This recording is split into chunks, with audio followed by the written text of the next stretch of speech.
Imagine this.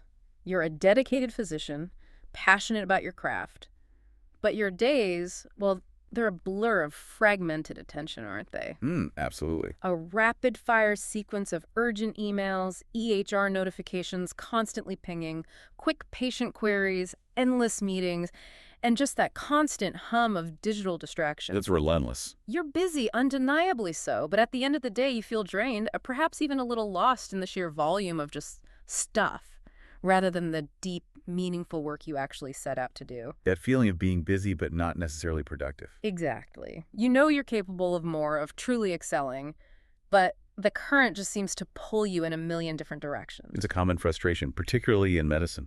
What if I told you there's a way to cut through that noise, to not just manage your chaotic schedule, but to truly thrive, innovate, and actually find genuine satisfaction in the high-pressure world of medical practice? That sounds like the goal, doesn't it? We're going on a deep dive today into a concept that, transcends mere productivity hacks, deep work. This isn't just about doing more, it's about doing better, thinking deeper, and cultivating a resilience that's crucial for top-tier performance and, importantly, personal well-being in medicine. A very necessary skill set now. And joining me to unpack this essential skill is Professor Mo Imam, an expert renowned for his ability to synthesize insights from diverse fields, bringing practical wisdom to complex challenges. Thank you for having me. This topic, for anyone in medicine today, is, well, it's not just timely, it feels profoundly important. The demands on a clinician's time and cognitive resources are just escalating. Understanding and applying the principles of deep work isn't merely an advantage anymore, it's rapidly becoming the bedrock for both professional effectiveness and, indeed, for sustained personal well-being. So it's fundamental. It's about being deliberate in an increasingly reactive world. Yes. Hashtag the indispensable value of deep work in modern medicine. Professor, that scenario I painted at the top, that feeling of being pulled everywhere, it's the daily reality for so many in healthcare, isn't it? It really is. Painfully familiar for many, I suspect. We talk a lot about being busy, but you've highlighted a crucial distinction there. What precisely is deep work, and how does it truly differ from simply being constantly occupied? Can you help us clearly define it for our medical audience? That's the absolutely foundational question, yes. And it's where we begin to unpick the problem. Deep work, at its core, refers to professional activities performed in a state of distraction-free concentration. Okay. And crucially, concentration that genuinely pushes your cognitive capabilities to their absolute limit. Right, so it's demanding. Very. The output of such work isn't just routine. It creates new value, it significantly improves your skills, and crucially, it's very difficult for others to replicate. Why is that? Because it requires that intense, unique intellectual effort. Think of a neurosurgeon meticulously preparing for an intricate, perhaps never-before-performed brain surgery. Okay, I see. Sifting through complex scans, research papers, drawing on their own extensive experience to devise a bespoke approach. That intense focus, that pushing of intellectual boundaries, that's deep work. That makes sense. Pure concentration. Now, contrast that with what we call shallow work. These are non-cognitively demanding, often logistical tasks, frequently performed while distracted. The everyday stuff. Exactly. They don't tend to create much new value, and they're inherently easy for others to replicate or even automate. For instance, a quick email response to a routine query, updating a patient's address in a system, or ticking basic administrative boxes in an electronic health record. Things that just have to be done. Precisely. These tasks consume significant time, but don't fundamentally advance your expertise, your patient's outcomes in a major way, or lead to significant breakthroughs. Both are necessary parts of the job, of course, but the quality and impact are vastly different. I think every medical professional listening can immediately recognize that contrast in their own day. It really is the difference between deeply analyzing a complex diagnostic puzzle, connecting seemingly unrelated symptoms to uncover a rare condition, That deep cognitive dive, yes. versus simply forwarding a lab result or responding to a routine referral email. One elevates your practice, the other just, processes information. Spot on. One builds skill, the other just clears the inbox. And this isn't some novel concept born of the digital age, by the way. Really? It feels very modern. Well, the pressures are modern, but the principle isn't. When you look back through history, you find a consistent thread among influential thinkers in demanding fields. Take Carl Jung, for instance, back in the 1920s. The psychologist. That's him. As he was forging the foundations of analytical psychology, he found his busy clinical practice in Zurich, just wasn't enough for the truly profound, careful thought his work demanded. He needed more space. Mental space, yes. What did he do? He retreated to Bullingen Tower, a rustic stone structure he built himself. No electricity, nestled away in the woods. Wow. Quite the commitment. He'd spend hours there, dedicating himself to undistracted writing, meditation, long walks. This wasn't an escape, mind you. It was a deliberate, significant investment to cultivate the depth of thought necessary to become one of the 20th century's most influential figures in academic psychiatry. He recognized the need for isolation for thought. He understood that to advance his field, he needed to carve out intentional space for deep reflection. He couldn't do that kind of thinking amidst the daily bustle. It's a powerful image, isn't it? Building a personal fortress just for thought. It really highlights the intentionality required. Absolutely. For medical professionals, it might not be a literal stone tower, but Yeah. it speaks to that vital need for creating protected pockets of focused thought. Exactly. Finding your own Bullingen. It's the time needed beyond the immediate demands of clinical practice to, say, synthesize disparate research, develop innovative new treatments, or painstakingly refine diagnostic frameworks. That's the kind of thinking that truly pushes medicine forward. Indeed. And Jung is far from an isolated case. Michel de Montaigne, the French philosopher, worked in a private library in his chateau tower, isolating himself for contemplation. Another tower. Seems to be a theme. Mark Twain famously wrote in an isolated shed, so isolated, in fact, that his family had to blow a horn to call him for meals. Right, completely cut off. And even in the contemporary times, look at Bill Gates' renowned ThinkWits.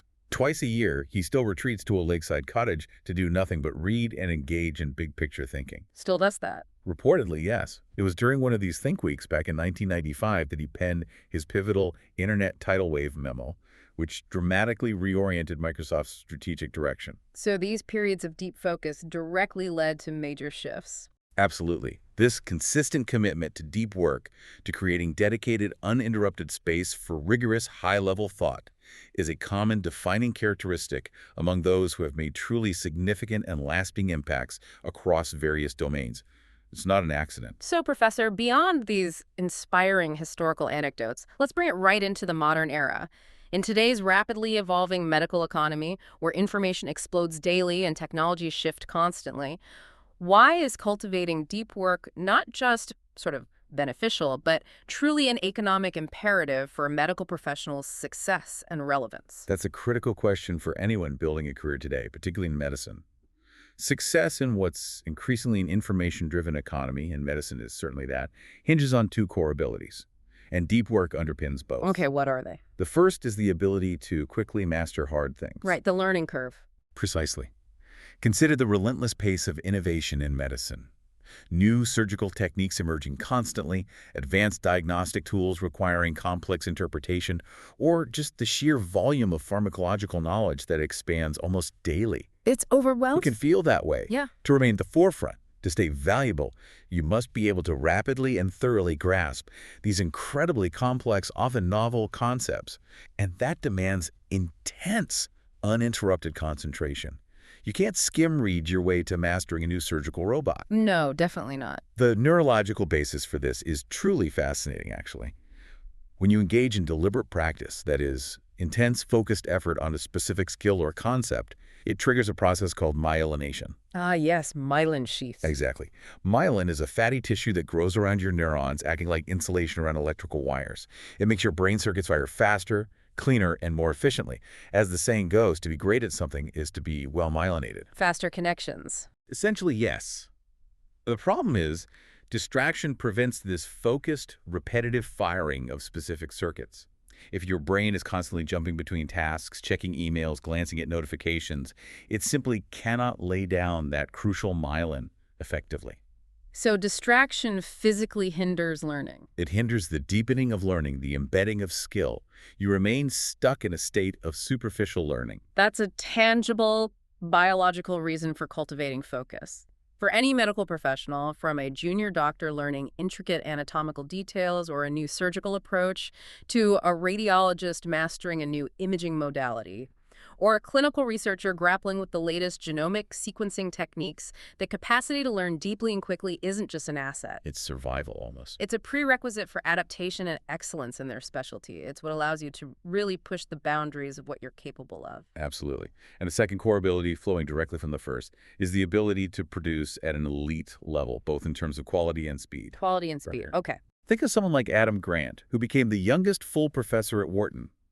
He's renowned for publishing an absurdly high rate of academic articles and best-selling books. Prolific. Very. When asked his secret, he essentially articulated a formula. High-quality work produced means spent. X.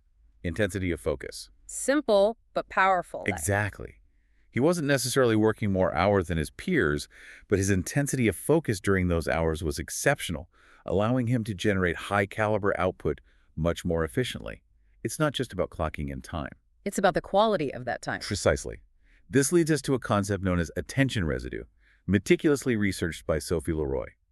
Her work shows that when you switch tasks, even quickly, a residue of your attention remains stuck, still thinking about the original task. Like your brain hasn't fully closed the previous file. That's a great analogy. This residue, particularly if the previous task was low intensity or unbounded, like a quick email check that spirals into a mini project, significantly impairs your performance on the new subsequent task. So checking email quickly isn't harmless. Far from it. Your brain is not fully present for the new challenge. It's still partially processing the previous one. It's like leaving an open tab in your mind, consuming processing power, and reducing your cognitive capacity for the task at hand. Professor, that perfectly describes the typical day of a busy clinician. The incessant interruptions from pagers, urgent emails, quick patient queries from the ward, unexpected phone calls. You're constantly context switching. It's the definition of a high interruption environment.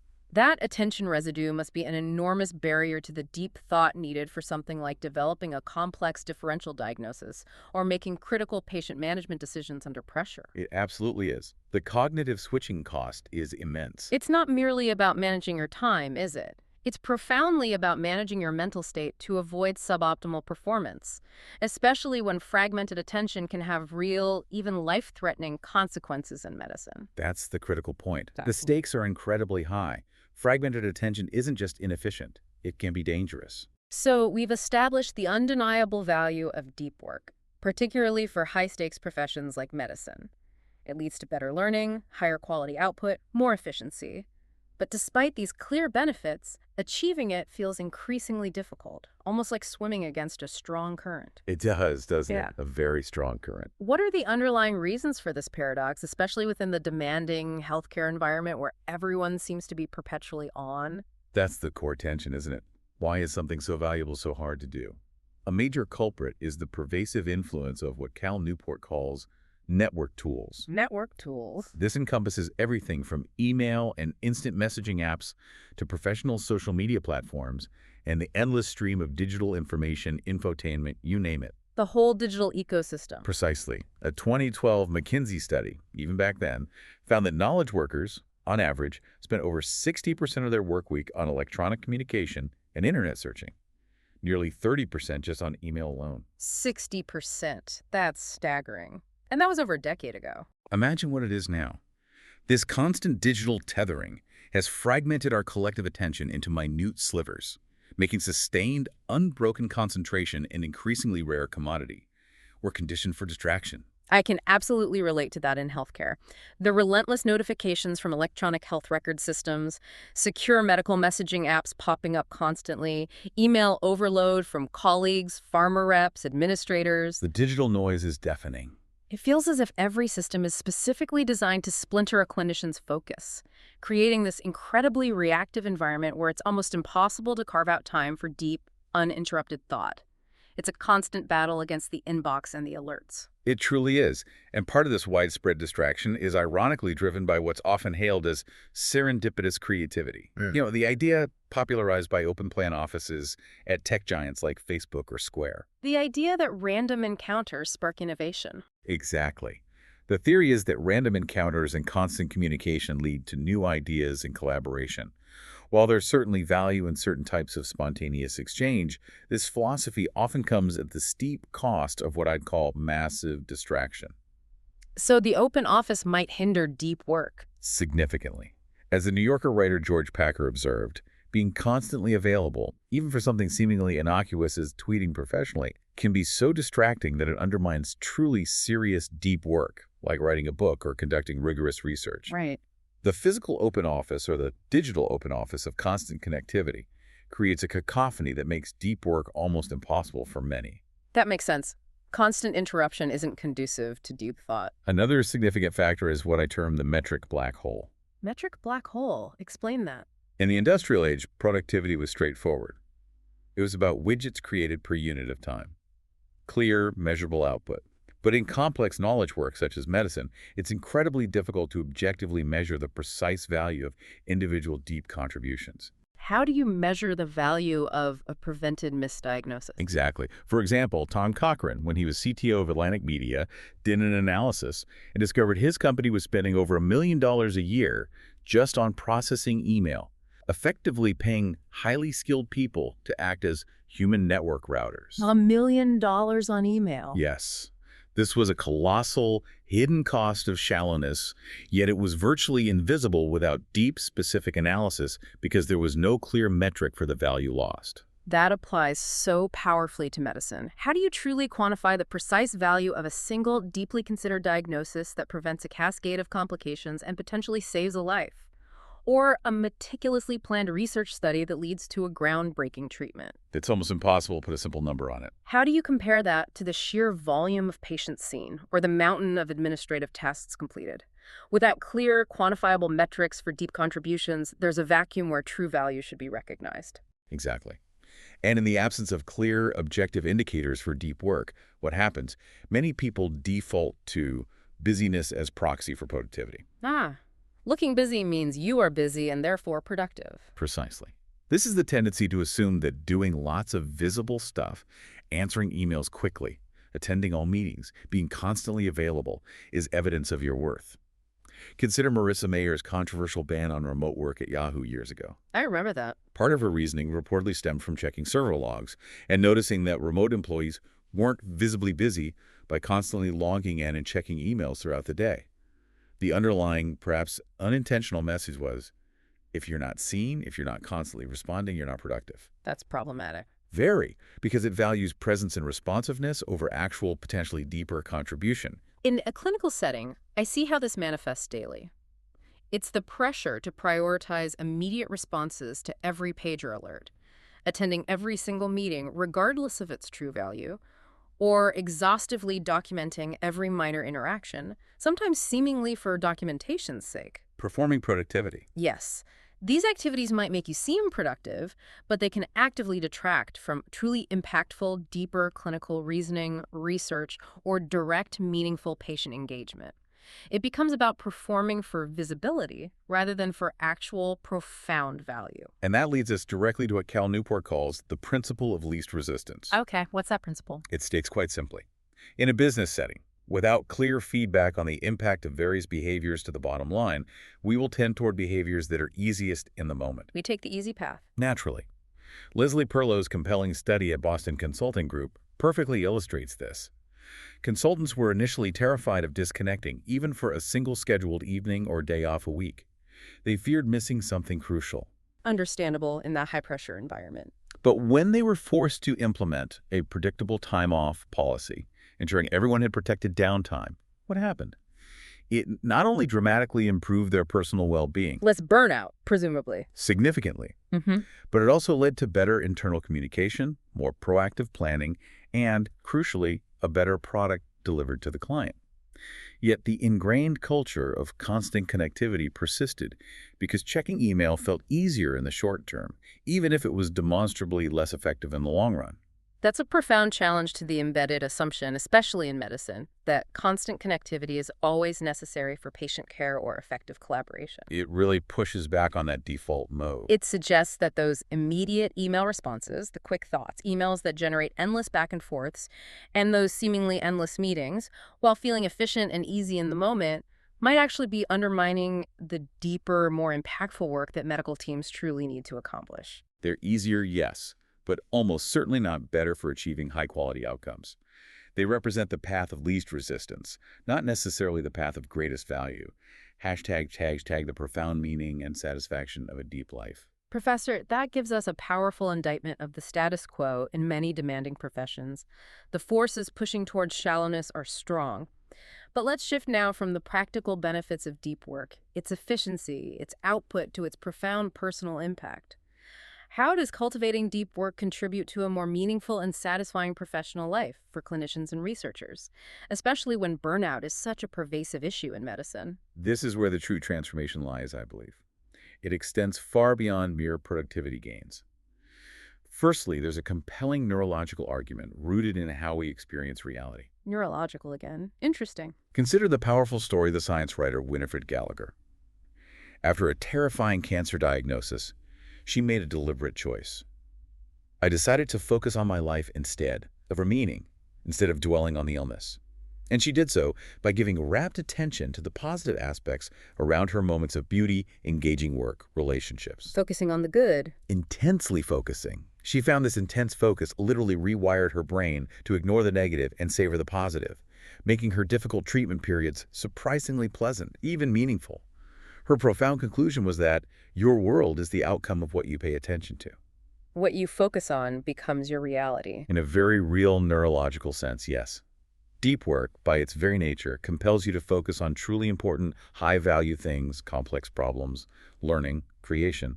This leads your mind to construct a reality that feels rich in meaning and importance, because you are consistently directing your most precious resource, your attention, to what truly matters. So focusing on meaningful work makes life feel more meaningful. It shapes your perception of your life, absolutely. Conversely, the devastatingly appealing buffet of distraction that characterizes so much of modern knowledge work constantly pulls your attention towards shallow, often negative or trivial things. Anxieties, social media comparisons, endless news cycles. The digital noise again. As Gallagher wisely points out, an idle mind is the devil's workshop. Allowing your focus to wander aimlessly or constantly jumping between low-value stimuli leads your mind to fix on what could be wrong with your life instead of what's right. This shallow existence, constantly flitting between distractions, can be profoundly draining and deeply upsetting, even if the individual distractions seem harmless in isolation. It prevents you finding that deeper satisfaction. It prevents us from building a coherent, meaningful narrative of our professional lives. It becomes a series of disconnected, often stressful moments. That's a really sobering thought. It encourages every medical professional listening to consider how intentionally directing their attention towards complex medical challenges, to that challenging diagnosis, that intricate research problem, or that delicate surgical procedure, rather than constantly succumbing to shallow distractions, can profoundly enhance their professional satisfaction. It's an active choice about where you place your focus. And crucially, it could serve as a powerful antidote to burnout. It's about taking back control over what shapes your reality and your well-being. Building on that, we have the powerful psychological argument, famously articulated by Mihaly Csikszentmihalyi, the concept of flow. Being in the zone. Yeah, exactly. Flow is that state of intense concentration where you are completely immersed, optimally challenged, and you lose all sense of time and self-consciousness. It's a state of deep enjoyment, even ecstasy. And ultimately, Csikszentmihalyi argued, it's where genuine happiness is found. When you're fully absorbed. Deep work activities are exceptionally well suited to generate this flow state because they consistently stretch the mind to its cognitive limits.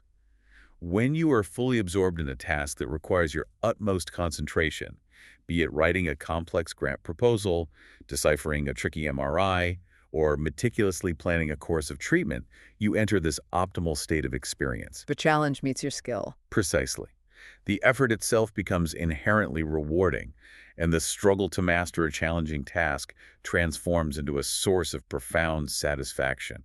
You're not thinking about yourself, you're lost in the activity. So that coveted flow state can truly be found not just in the operating theater, where a surgeon might be completely absorbed in the delicate dance of a complex procedure, A classic example of flow. but also during a challenging diagnostic process in the clinic, piecing together disparate symptoms into a coherent, life-saving picture, or even in a deep research session, untangling complex data to reveal a new insight. Absolutely. Anywhere intense focus meets significant challenge. It really is about the inherent reward of being fully absorbed in the craft of medicine, experiencing the pure joy of mastering a challenge. And this naturally leads us to the philosophical argument, craftsmanship and meaning. Philosophers like Hubert Dreyfus and Sean Dorrance Kelly argue that in our modern, often secular world, which has in many ways lost a traditional sense of the sacred, craftsmanship provides a key to reopening a sense of sacredness. Craftsmanship itself brings meaning. Yes, the dedication to skill. They use the compelling example of Rick Furr, a modern blacksmith, recreating a Viking sword using ancient techniques. He finds profound meaning not just in the finished product, but in the challenge that drives me, where every hit, though forceful, is carefully controlled. He's not simply making a sword, he's engaged in the mastery of a profound ancient craft. The process itself is meaningful. The deep engagement with the materials and the skill. Precisely. They apply this directly to knowledge work, and especially to professions like medicine. Your work is craft, and if you hone your ability and apply it with respect and care, then, like the skilled wheelwright, you can generate meaning in the daily efforts of your professional life. So medicine as a craft. Exactly. The meaning isn't solely found in the grand moments, the life saved, the groundbreaking discovery, although those are wonderful. It's profoundly embedded in the diligent, focused, and respectful application of your skill itself, day in and day out. It's the inherent satisfaction of doing something exceptionally well, with care and attention. That beautifully frames the practice of medicine. It suggests that the meaning uncovered in our professional lives is due to the skill and appreciation inherent in the craftsmanship, in that meticulous patient examination, the precise surgical incision, the thoughtful analysis of a complex case, not solely in the outcomes, which, let's be honest, can sometimes be beyond our control. That's a crucial point. You control the quality of your effort, your craft, more than you control the ultimate outcome sometimes. It really means that a deep life, dedicated to cultivating this craftsmanship, this focused effort, is truly a good life any way you look at it, regardless of how glamorous or routine the work might seem on the surface. That's a powerful perspective for sustained well-being and avoiding cynicism. It grounds your satisfaction in the work itself, not just the external results. #HAG practical strategies for cultivating a deep work ethic in medical careers. Professor, you've made a compelling case for the profound value of deep work neurologically, psychologically, philosophically. But now comes the critical question. How do we actually make this happen? How do we integrate deep work into the demanding, often unpredictable reality of medical careers? It clearly requires more than just good intentions. It needs a deliberate philosophy, doesn't it? Absolutely. This isn't about wishing for more time or fewer distractions. It's about being strategic with the time you have, and, more importantly, rigorously managing your attention. The first strategy is foundational. Work deeply for it, too. Crafting your personal deep work philosophy. Okay, a philosophy. What does that entail? Think about the concept Newport discusses. The eudaimonia machine, a hypothetical building designed purely for optimal deep work. It has distinct spaces, a gallery for inspiration, collaborative areas, but crucially, deep work chambers for absolutely uninterrupted focus, typically in, say, 90-minute sessions. A building designed for focus. While most medical professionals can't build a bespoke facility, you can conceptualize your own eudaimonia machine within your existing environments. This means identifying specific spaces and times for intense focus. Finding your focus zones. Exactly. Uh-huh. Whether it's a quiet office before anyone else arrives, a consultation room after hours, a dedicated corner of your home reserved solely for deep work, or even a specific chair in the hospital library known for being quiet. It's about creating clear physical and mental boundaries for deep thought. Signal to yourself and others. This is deep work time-space. Right, making it intentional. What about scheduling? Medical days are often chaotic. That's where different philosophies come in, and it's important to find what resonates most with your specific medical role and personality. Newport outlines 4 key approaches. 1. The monastic philosophy. This is the most extreme, eliminating or radically minimizing shallow obligations to maximize deep work. Think of a researcher taking a dedicated sabbatical for a major project, or Donald Knuth, the computer scientist who famously only processes email in batches quarterly. Quarterly email, that's dedication. For a medical professional, this might apply during an intensive research block for a paper, a period dedicated solely to board exam preparation, or a focused grant writing sprint where other duties are significantly reduced. It's about total immersion for a defined, protected period. Less common, perhaps, but possible for specific phases. Possible. Yes. More adaptable is. 2. The bimodal philosophy. This involves dedicating specific, clearly defined long periods to deep work while remaining fully accessible otherwise. Carl Jung, as we discussed, had his bowling and cower retreats for intense work, but also maintained a busy clinical practice in Zurich. Adam Grant, the Wharton professor, stacks his teaching into one semester to free up the other for deep research, often taking 2 to 4 day monastic stretches within those deep semesters. So distinct modes of operating. Exactly. This philosophy is incredibly crucial, I think, for medical professionals with demanding clinical schedules or on-call duties. The key here, as Newport emphasizes, is that people will usually respect your right to become inaccessible if these periods are well-defined and well-advertised.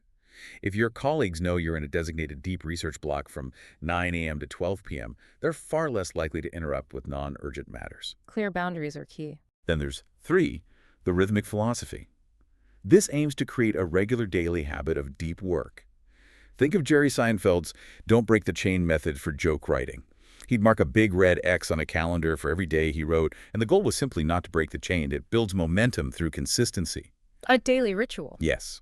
This encourages consistent daily engagement with deep tasks, perhaps a non-negotiable hour or two each morning before rounds begin, or a protected hour every evening after the kids are asleep. It builds consistency and makes deep work a regular part of your routine, less dependent on mood or inspiration. Like exercise for the brain. A good analogy. Found this for. The journalistic philosophy. This is about fitting deep work into any free stretches of time wherever they pop up unexpectedly. Newport himself used this to write his book amidst other demands. It's flexible and highly responsive to unpredictable schedules, which are, let's face it, incredibly common in medicine. Seizing the moment. Exactly. If a meeting is canceled last minute or a patient no-shows, that's not downtime to check email. It's an immediate opportunity for a quick, deep work sprint on a pre-identified problem or task. It requires significant discipline to switch gears quickly and resist the lure of shallowness. But it can be very effective in fragmented schedules. So choosing the right scheduling rhythm is crucial. What else? Beyond scheduling, it's vital to ritualize your deep work sessions. Build structured routines around them, much like the rigorous daily schedules of writers like Robert Caro or naturalists like Charles Darwin. Define where you'll work, for how long, how you'll start, easy specific music, a cup of tea, and how you'll handle distractions, she, phone off. This eliminates the friction of starting and removes the unreliable need for inspiration. Inspiration is fickle. Ritual makes deep work a consistent, almost automatic practice. Reducing decision fatigue about how to work deeply. Precisely. And consider grand gestures. These are radical environmental changes or significant investments that psychologically boost the perceived importance of a deep work task. J.K. Rowling famously finished her last Harry Potter book by checking into a luxury hotel suite, away from distractions. Bill Gates' Think Weeks are another example. Peter Shankman even booked a round-trip business-class flight to Tokyo solely to write a manuscript on the plane, free from internet. That's extreme. But effective for him. For medical professionals, this could be booking a quiet off-site study space for a major certification exam, taking a dedicated writing retreat for a complex fellowship application, or even allocating a significant budget to create a truly distraction-free home office setup for a major grant proposal. These gestures signal to your mind, and sometimes to others, the profound importance and priority of the task. Making a commitment visible. Yes. Finally, within this strategy, think about applying the hub-and-spoke architecture for balancing collaboration and focus. This combines the benefits of serendipitous interaction in hubs with isolated deep thinking in spokes. Think of Bell Labs' famously long hallways designed deliberately to force engineers and scientists from different disciplines to bump into each other and exchange ideas. Or MIT's legendary, somewhat chaotic Building 20, which fostered immense creativity due to its adaptable shared nature. These were hubs. Places for ideas to collide. But these hubs were crucially complemented by spokes. Soundproofed private offices at MIT or individual labs at Bell Labs where focused work could happen. In medicine, multidisciplinary team meetings, grand rounds, journal clubs, or large conferences can serve as incredibly valuable hubs for serendipitous idea exchange and collaborative brainstorming. Right, the collaborative aspect. This should then be consciously followed by dedicated, distraction-free spokes. Perhaps a private consultation room used for deep patient record review after the clinic rush, a quiet research lab for complex experimental planning, or an undisturbed office for individual research, writing, or complex case analysis. Even groundbreaking collaborative deep work, like Bratton and Bardeen developing the transistor, required them to work together intensely in a dedicated, isolated spoke environment. It's about intentional design for both interaction and isolation. That's a really useful framework hub and spoke. So structure your environment, choose a rhythm, ritualize it. But simply scheduling deep work isn't enough, is it? The brain itself needs retraining. It's so used to distraction. You're absolutely right. That brings us to our second strategy, which might sound a bit counterintuitive. Embrace boredom, rewiring your brain for focus. Embrace boredom. That doesn't sound appealing. It's not about seeking boredom for its own sake, but about resisting the urge to constantly fill every idle moment with stimulation. Clifford Nass's research at Stanford on chronic multitaskers is stark and rather alarming. He found that people who multitask all the time can't filter out irrelevancy. They're chronically distracted. They're pretty much mental wrecks. Strong words. His findings were quite definitive. Even when these high multitaskers actively try to focus on a single task, they're suckers for irrelevancy. Their brains have been trained to constantly seek novelty and struggle to maintain sustained attention. If you're constantly feeding your brain a stream of high-stimuli, low-value activities, quick social media checks, news alerts, endless email refreshes, you are actively eroding your capacity for deep, sustained focus. Your brain becomes addicted to novelty, to superficial stimulation. Like a muscle getting weak from lack of proper exercise. An excellent analogy. Therefore, the approach Newport advocates is, don't take breaks from distraction. Instead, take breaks from focus. Okay, flip it around. How does that work? This means, quite strictly, scheduling your internet use in advance, say specific blocks during the day, and then rigorously avoiding it outside those designated times. The real issue isn't using the internet itself. It's the constant switching from low-stimuli, high-value activities like deep thinking to high-stimuli value activities like checking Twitter at the slightest hint of boredom or cognitive strain. This constant switching is what fundamentally damages your ability to concentrate over time. So resist the urge to switch when things get hard or boring. Exactly. When you feel that twitch, that urge to check your phone, to open a news site, but your schedule dictates an offline block, resisting that urge is like mental calisthenics. You are actively strengthening your focus muscles, retraining your brain to tolerate and even embrace the quiet necessary for deep thought. This sounds incredibly actionable for clinicians, particularly given the ever-present digital tools. You could implement specific internet blocks for EHR tasks, for checking non-urgent emails, or for professional networking and online research. Defining those boundaries clearly. This then frees up other designated times for truly focused patient interaction, for deep clinical reasoning without distraction, or even just for quiet reflection between tasks. It's crucial not to give in to those quick checks, even when you feel stuck on a complex problem or hit a moment of mental friction. That moment of friction is precisely when the brain wants to flee to distraction. Resisting then is key. And extending this practice to your home life, learning to simply wait and be bored in a queue or during a commute, rather than reaching for your phone the moment you have an empty second, is incredibly valuable for strengthening your overall concentration capacity, isn't it? Incredibly valuable. Those moments are training opportunities. Another powerful technique that leverages this idea of embracing mental quiet is productive meditation. Productive meditation. This involves intentionally focusing your attention on a single, well-defined professional problem. During periods when your body is active, but your mind is relatively unengaged. Think of walking, jogging, commuting, showering, or even doing routine administrative tasks like filing that don't demand full cognitive absorption. Using downtime for thinking. Instead of letting your mind wander aimlessly or reaching for your phone for entertainment, you consciously direct your thoughts to a specific challenge. Maybe a complex patient case you're struggling with, mentally outlining an article you need to write, or brainstorming solutions for a systemic clinical workflow problem. But how do you keep it focused? Minds wander. Good point. The key is to be on your guard for looping. Avoid endlessly rehashing the same old thoughts, and instead to structure your deep thinking. This might involve systematically reviewing the known variables of the problem, identifying the next logical question, or formulating potential next steps. Keep nudging the thinking forward. I can vividly imagine medical professionals using their daily commute, perhaps walking from the car park, to mentally outline an article, structure a difficult conversation with a patient, or even sharpen a research hypothesis. It's about leveraging otherwise mentally passive time for deep, deliberate thought. Turning passive time into productive mental space. Precisely. And, perhaps surprisingly, another way to train focus is through memory training. Memory training, like memorizing shopping lists. Well, more structured techniques. Newport cites Daniel Kielhoff, a student who dramatically transformed his academic success by undertaking rigorous memory training learning techniques like the Memory Palace method, or how to memorize a shuffled deck of cards. How did that help with focus generally? Pilov found that the process of learning and applying these complex memory techniques significantly improved his underlying attentional control. It's not just about storing facts, it's a rigorous exercise in maintaining unwavering focus on specific details, visualizing connections, and actively resisting internal or external distractions during recall.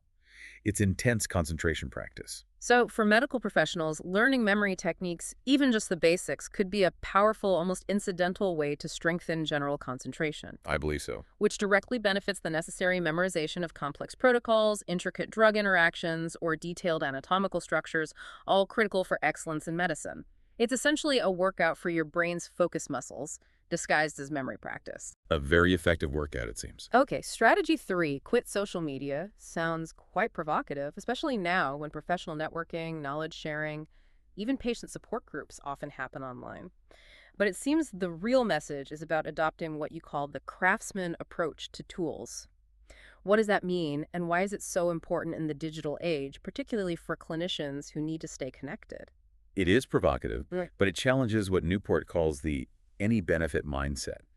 This is the pervasive idea that if a tool or service offers any conceivable benefit, however small or tangential, that you should automatically adopt and use it. The justification being it might be useful. Exactly. This mindset is deeply problematic because it entirely ignores the often significant negative impacts, such as how addictive many network tools are designed to be, or how profoundly they fragment your limited attention and reduce your finite capacity for deep work. The craftsman approach to tool selection, in contrast, demands a far more discerning, almost ruthless evaluation. Okay, how does the craftsman approach work? It's a two-step process. First, identify the core factors that determine success and happiness in your professional and personal life. Second, adopt a tool only if its positive impacts on these core factors substantially outweigh its negative impacts. Substantially outweigh, not just offer some benefit. Precisely. It sets a much higher bar. Yeah. Newport illustrates this with Forrest Pritchard, a successful farmer. Pritchard decided to sell his essential-seeming hay baler, even though it offered obvious benefits in terms of efficiency. Why? Because his baseline for success, his core value, was soil fertility. His complex, holistic cost-benefit analysis showed that buying hay, despite the upfront monetary cost and apparent inefficiency, ultimately led to healthier, more fertile fields in the long run compared to managing the baler and its associated soil compacting practices. He focused on what truly mattered for his craft, beyond the superficial benefit of the tool. That's a crucial shift in perspective for medical professionals. It urges us to evaluate social media platforms, professional networking tools, news feeds, even certain digital communication apps, using this precise lens. Are they genuinely supporting your core goals? Things like providing excellent patient care, conducting groundbreaking research, fostering true, deep collaboration, or supporting your personal well-being and preventing burnout. Or are they, in fact, a significant drain on your most limited resources, your time and your attention, with only marginal benefits to those core goals? It's about discerning vital tools from merely distracting ones. Exactly. This ties directly into the law of the vital few, often known as the Pareto principle or the 80-20 rule. 80% of results come from 20% of effort. Or causes, yes. 80% of a given effect is due to just 20% of the possible causes. Think about highly successful, deep-working writers like Malcolm Gladwell, Michael Lewis, or George Packer. They actively avoid or strictly limit platforms like Twitter. They've implicitly or explicitly identified their vital few activities that truly drive their success. Deep research, careful thinking, undisturbed writing. They recognized that Twitter, far from contributing substantially to these core activities, was a profound distraction. They focus on the high-impact 20%. So for medical professionals, you must identify your vital few activities that genuinely drive success and meaning in your career. This might be direct, high-impact patient interaction, deep learning and mastery of new clinical knowledge, conducting impactful research, effective teaching or mentoring, or perhaps strategic leadership work. Your core value drivers. Then, critically assess whether various digital tools contribute substantially to these vital few, rather than merely offering some vague benefit or just keeping you in the loop. Remember, time and attention spent on low-impact activities is a zero-sum game. It directly takes away from the higher-impact, deep work that truly differentiates you and provides genuine meaning and career capital. That requires honest self-assessment. It does. To help with this critical assessment, Newport proposes the 30-day digital experiment. For 30 days, take a break from all non-essential social media and network tools. Don't deactivate accounts or make a big announcement. Just stop using them cold turkey. A digital detox. Essentially, yes. After 30 days, ask yourself two crucial, honest questions about each service you stopped using. 1. Would the last 30 days have been notably better if I had been able to use this service? 2. Did people care that I wasn't using this service? Did anyone even notice, or was anything negatively impacted? Tough questions. If the answer to both questions is no, it didn't make your life notably better and nobody really cared, then you should quit the service permanently, or at least drastically curtail its use. This experiment is incredibly effective at helping you overcome the fear of missing out, FOMO, and dismantling the often delusional belief that your constant online presence is somehow indispensable. Often it's not. Testing the actual value versus the perceived necessity. Precisely. Finally, within this strategy of curating your digital life, it's about mindfully choosing how you use your downtime. Don't use the internet to entertain yourself, or at least don't let it be your default mode of leisure. What's the reasoning there? Newport quotes the writer Arnold Bennett, who wrote over a century ago about making deliberate use of your time outside work and structuring leisure. Bennett argued, the mental faculties are capable of a continuous hard activity. They do not tire like an arm or a leg. All they want is change, not rest, except in sleep. Constantly defaulting to low-quality digital distractions in your leisure time doesn't provide the right kind of change or restoration. It keeps your brain in that shallow, distracted mode. So aim for higher quality leisure. Yes. Fill your leisure time with high-quality, planned activities that are genuinely restorative or engaging on a deeper level, reading physical books, engaging in hobbies, spending quality time in nature or with loved ones, pursuing demanding physical activity, learning a skill. This prevents those addictive low-value websites and apps from constantly beckoning as an appealing option whenever you have a free moment. It ensures your mind gets the true rest, and more importantly, the beneficial change it needs, rather than just more low-level stimulation that ultimately leaves you feeling more depleted and less prepared for future deep work. That's a powerful call to action for medical professionals whose downtime is so precious. Using it well seems key to recharging the capacity for focus. Our final strategy, Professor, Drain the Shallows, is about ruthlessly minimizing those low-value, non-cognitively demanding tasks we discussed earlier.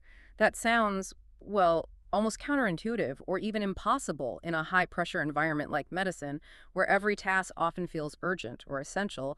How can we realistically achieve that? It begins with a fundamental shift in mindset. You must actively seek out and reduce shallow work to free up time and cognitive capacity for deep efforts. It won't happen passively. Yeah. Consider the radical experiment by the software company 37 Signals, now known as Basecamp. They famously moved to a 4-day work week, year-round. The 4-day week. Let's talk about that. But their co-founder, Jason Fried, made a critical point. It wasn't about packing 40 hours of work into 4 frantic days. The real point was about doing less work overall. He noted that fewer official working hours help squeeze the fat out of the typical work week. This constraint forced them to identify and eliminate shallow, low-value activities, unnecessary meetings, bureaucratic tasks, excessive communication, and importantly, their output didn't suffer. It disproportionately cut the shallows. The constraint forced prioritization. Exactly. They even offered employees a paid month off every few years specifically for self-directed deep work projects, which consistently led to substantial value for the company because it allowed for truly focused, uninterrupted creative and strategic effort. These examples prove that a surprising amount of shallow work is dispensable without negative consequences. That truly challenges the ingrained notion that every minute of a medical professional's day must be filled with work, often shallow work. It encourages identifying where shallow fat can genuinely be squeezed out of our work weeks. To make crucial time for the deep clinical tasks, the vital research, the meaningful patient education, or the strategic thinking that truly matters, rather than simply filling time with low-impact activities that feel productive but aren't. So how do we identify and squeeze out that fat? A very practical, though perhaps initially daunting technique Newport advocates is to schedule every minute of your day. This doesn't mean being rigidly locked into a schedule down to the second or never deviating. It means deciding in advance what you intend to do with every block of time throughout your day, including breaks and even potential overflow time for unexpected tasks. Use time blocks. Planning the whole day in blocks. Yes. If something unexpected comes up, you consciously adjust the blocks. This simple act of planning counters the tendency to drift into autopilot mode, checking email or succumbing to distractions. It forces you to confront how much time you actually have, and fosters a profound respect for your own time and attention. You start asking, is this shallow task really the best use of this block? It makes the cost of shallowness visible on your schedule. Precisely. Relatedly, you can try to quantify the depth of every activity you do. Newport suggests asking a simple but insightful question for each task. How long would it take, in months, to train a smart, recent college graduate with no specialized training in my field to complete this task? An interesting metric. How does that help? It gives you a rough gauge of cognitive complexity and replicability. Let's apply this directly to medical tasks. How long would it take to train someone fresh out of university for routine patient intake, collecting demographic information? Maybe a few weeks. That's shallow. How long to train them to accurately interpret complex diagnostic imaging or make a nuanced differential diagnosis, integrating multiple data points and clinical intuition? Years, potentially decades of specialized training. That's deep. Okay, I see the distinction. Use this metric to consciously bias your time toward the deeper activities. Aim for a significant percentage, maybe 30–50% or more, depending on your role, dedicated to deep work in a knowledge-based profession like medicine. If a task can be reasonably mastered by a bright non-specialist in a couple of months, question whether you are the best person to be spending significant time on it, or if it can be delegated, streamlined, or minimized. It gives you a clear filter for allocating your most precious resource, your focused time. Filtering tasks by depth. Then there's fixed schedule productivity. What's that about? This is about setting a firm, non-negotiable end time for your workday, say 4:30 p.m. or whatever is realistic for your role, and then rigorously working backward from that fixed deadline to fit everything essential in. You don't let work endlessly expand into your evenings and weekends just because it can. Setting a hard stop. Yes. Radhika Nagpal, a computer science professor at Harvard, operating in a notoriously workaholic culture, famously set a strict 50-hour workweek limit for herself and her lab.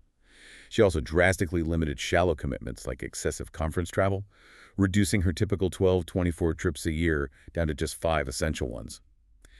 This deliberate constraint shifts you into a scarcity mindset regarding your time. Makes time feel more valuable. Exactly. It forces you to raise the bar significantly for accepting any new obligations and fosters ruthless efficiency and prioritization regarding shallow tasks. When time is clearly finite, you become far more intentional and demanding about how you spend every minute. You say no more often to low-value requests. That strategy, Professor, sounds like a powerful countermeasure against the endemic burnout in medicine and a crucial step in reclaiming essential personal time, even within incredibly demanding roles. It can be transformative for sustainability. It also encourages listeners to critically test assumptions about your institution's work culture regarding expectations for responsiveness, especially after hours. Just because an email arrives at 8 p.m. doesn't automatically mean it requires an immediate response or that your presence is constantly required online.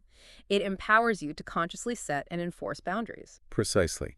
And flowing directly from that, we have the final set of practical tactics under the umbrella of becoming hard to reach. Now, this isn't about being unhelpful or unresponsive to genuine needs. It's about being strategic with your availability to protect your capacity for deep work. Controlling the inputs. Exactly. Newport suggests 3 key sub-strategies here. 1, use sender filters. This involves setting up systems where people wanting to contact you have to do a bit more work, filtering out casual or low-priority requests. This might mean using specialized email addresses for certain types of inquiries, with clear instructions on what information is needed and explicit statements about expected response times, which might be slow. Or, like some bloggers Newport mentions, requiring people to pledge they've checked FAQs before emailing.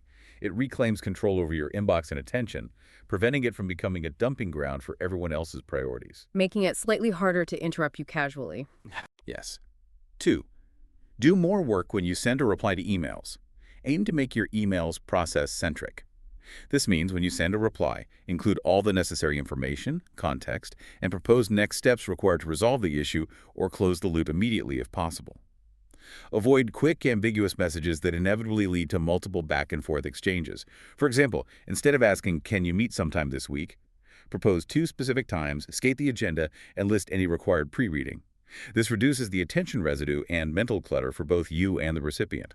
It respects everyone's time and focus. Closing loops quickly. And 3, don't respond. This is perhaps the most challenging, but potentially most liberating tactic.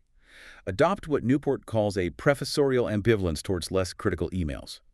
Apply 3 simple rules. Don't reply if the email is ambiguous or doesn't make sense, if the question isn't relevant to you or something you can answer, or if agreeing or disagreeing won't meaningfully change the outcome.